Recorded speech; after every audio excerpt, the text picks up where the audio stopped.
Hello, my name is Raju. మీరు చూస్తున్నారు my crick inform YouTube channel. శనివారం మధ్యాహ్నం 1:30కి India versus South Africa third ODI ఈ సిరీస్ డిసైడర్ మ్యాచ్ జరుగుతుంది. ఈ మ్యాచ్ కి సంబంధించి విశాఖపట్నం పిచ్ రిపోర్ట్ ఎలాగుందో చూద్దాం.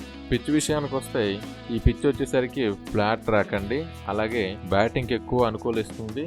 బౌన్సీ పిచ్ అండి. ఈ పిచ్ బ్యాటర్స్ కి ఒక పారడైజ్ లాగా బాగా బ్యాటింగ్ అనుకూలిస్తుందండి. బౌలింగ్ విషయానికి వస్తే స్టార్టింగ్ లో పేసర్స్ కి కొంచెం హెల్ప్ ఉన్నా బౌలింగ్ విషయానికి వస్తే మ్యాచ్ ప్రోగ్రెస్ అయ్యే కొద్దీ స్పిన్నర్స్ కి బాగా హెల్ప్ అవుతుందండి. మన ఇండియన్ బౌలింగ్ లో చూసుకుంటే కుల్దీప్ యాదవ్ కి మరియు జడేజాకి బాగా స్పిన్ అప్ పడే అవకాశం ఉంది. ఈ గ్రౌండ్ లో ఇప్పటి వరకు యావరేజ్ స్పిన్నింగ్ స్కోర్ వచ్చేసరికి 265 to 270 అండి. వెదర్ కండిషన్ వచ్చేసరికి క్లౌడీగా అలాగే లైట్ గా ఎండ ఉండే అవకాశం ఉంది. అలాగే ఈ గ్రౌండ్ లో ఎవరికి విన్నింగ్ రేషియో ఎక్కువ ఉందో చూద్దాం. ఇప్పటి వరకు ఈ గ్రౌండ్ లో ఇండియాకి ట్రాక్ రికార్డ్ బాగుందండి. ఇప్పటి వరకు ఏ సిరీస్ అయినా సరే, అది టెస్ట్ అయినా కానీ, ఓడి అయినా కానీ, T20 అయినా కానీ ఇండియాకి రికార్డ్ అనేది చాలా బాగుందండి.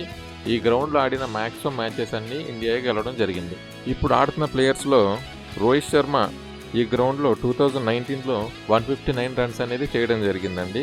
అలాగే కుల్దీప్ యాదవ్ కూడా తన రెండో హ్యాట్రిక్ని ఈ గ్రౌండ్లోనే తీసుకోవడం జరిగిందండి. అది కూడా ఓడిఐ మ్యాచ్లోనే. సో ఇద్దరికి మంచి ట్రాక్ రికార్డ్ ఉంది కాబట్టి ఈ మ్యాచ్లో ఎలా పర్ఫామ్ చేస్తారో చూద్దాం. అలాగే ఈ గ్రౌండ్లో టాస్ అనేది కూడా కీ ఫ్యాక్టర్ అవుతుందండి.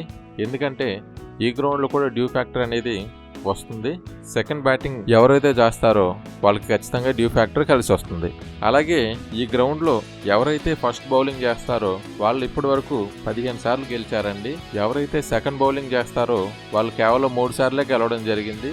కాబట్టి ఈ మ్యాచ్లో ఖచ్చితంగా టాస్ అనేది కీ ఫ్యాక్టర్గా మారడం జరుగుతుంది.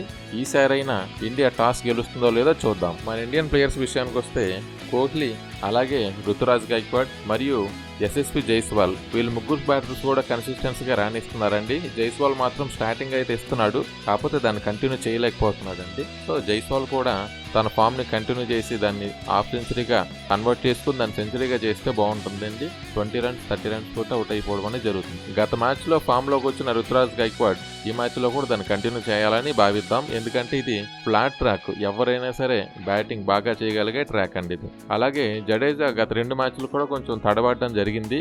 ఈ మ్యాచ్ లో అయినా సరే తాను పుంజుకొని 6లు 4లు కొట్టాలని ఆశిద్దాం. నెక్స్ట్ వాషింగ్టన్ సుందర్ బహుశా రేపు మ్యాచ్ లో ఉండొచ్చు ఉండకపోవచ్చు తెలియదండి. కాకపోతే తాను తీసేయడమే బెస్ట్ అని నా ఒపీనియన్. ఎందుకంటే ఇప్పటివరకు ఆడిన 2 మ్యాచ్లు కూడా తను పర్ఫార్మెన్స్ అంత బాగాలేదండి. జస్ట్ యావరేజ్ గానే డెలివరీ చేశాడు. తన ప్లేస్ లో ఆల్రౌండర్ అయిన నితీష్ కుమార్ రెడ్డిని తీసుకుంటే బెస్ట్ అని నా ఒపీనియన్. మీరేమనుకుంటున్నారు కింద కామెంట్ చేయండి. అలాగే బౌలింగ్ విషయానికి వస్తే కీ బౌలర్ గా మనకు కుల్దీప్ యాదవ్ మరియు జడేజా ఉండే అవకాశం ఉందండి. ఎందుకంటే మ్యాచ్ ప్రోగ్రెస్ అయ్యే కొద్దీ స్పిన్నర్స్ కి బాగా టర్న్ అవుతుందని మనకు రికార్డ్ చెప్తుంది.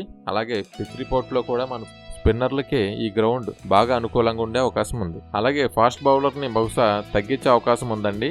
పేసర్స్ని అయితే తగ్గించవచ్చు. అలాగే పేసర్స్లో కూడా మనకు హర్షదీప్ సింగ్ మరియు నితీష్ రాణా కీ ఫ్యాక్టర్స్గా ఉండొచ్చు. ఇప్పుడు సౌత్ ఆఫ్రికా గురించి చూసుకుంటే సౌత్ ఆఫ్రికాలో రీసెంట్గానే ఫామ్లోకి వచ్చిన మార్క్రమ్, అలాగే బౌమా, డికాక్, బ్రేవిస్ వీళ్ళందరూ గుడ్ బ్యాటర్స్ అండి. వాళ్ళు ఇప్పటి వరకు ప్రతి మ్యాచ్లో ప్రూవ్ చేసుకున్నారు. ఈ మ్యాచ్లో ఎలాగ ఆడతారో చూద్దాం. ఫస్ట్ మ్యాచ్ కూడా ఆల్మోస్ట్ దగ్గరకు వచ్చి వాళ్ళు ఓడిపోవడం అనేది జరిగింది. సెకండ్ మ్యాచ్ అయితే ఇంకా దగ్గరుండి గెలిపించుకున్నారు వాళ్ళే.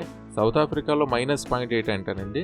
చివరి దాకా వచ్చేసరికి కంగారుగా అవుట్ అయిపోవడం అనేది జరుగుతుంది. ఫస్ట్ మ్యాచ్లో అదవ్వడం వల్ల మనం గెలవడం అనేది జరిగింది. లేకపోతే ఖచ్చితంగా అది కూడా 50-50 మ్యాచే. అలాగే సౌత్ ఆఫ్రికా బౌలింగ్ విషయానికి వస్తే జెన్సెన్, అలాగే లుంగి ఎంగిడి, మహారాజ్ కీలకంగా మారనున్నారు. అలాగే స్పిన్నర్స్ విషయానికి వస్తే మహారాజ్ ఇంకా కీగా మారే అవకాశం ఉంది. ఎందుకంటే ఇది మ్యాచ్ ప్రోగ్రెస్ అయ్యే కొద్దీ స్పిన్ కి బాగా అనుకూలిస్తుంది కాబట్టి. అలాగే మహారాజ్ ని మన ఇండియన్ బ్యాటర్స్ కొంచెం చూసి ఆడి కొంచెం రెస్పెక్ట్ ఇస్తానే మంచి బాల్ కి 6లు 4లు తరలిస్తే బాగుంటుంది. అలాగే టీమ్ సెలక్షన్ విషయంలో ఈ మ్యాచ్ లో కూడా నాకు తెలిసి సేమ్ ప్లేయింగ్ 11 తోనే రావచ్చు. ఒకవేళ మార్పు చేస్తే కనుక వాషింగ్టన్ సుందర్ ప్లేస్ లో నితీష్ కుమార్ రెడ్డి వచ్చే అవకాశం ఉంది. ఇది ఒకటే మార్పు అనేది ఉంటుందని నేనైతే ఎక్స్పెక్ట్ చేస్తున్నాను. ఎందుకంటే లాస్ట్ మ్యాచ్ లో కూడా సేమ్ ప్లేయింగ్ 11 తోనే రావడం జరిగింది కాబట్టి ఈ మ్యాచ్ లో కూడా సేమే రావచ్చు.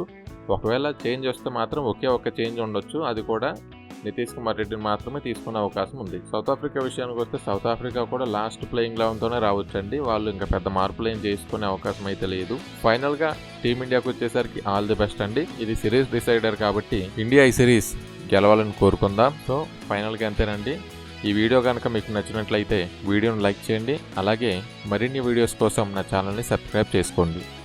Thank you for watching.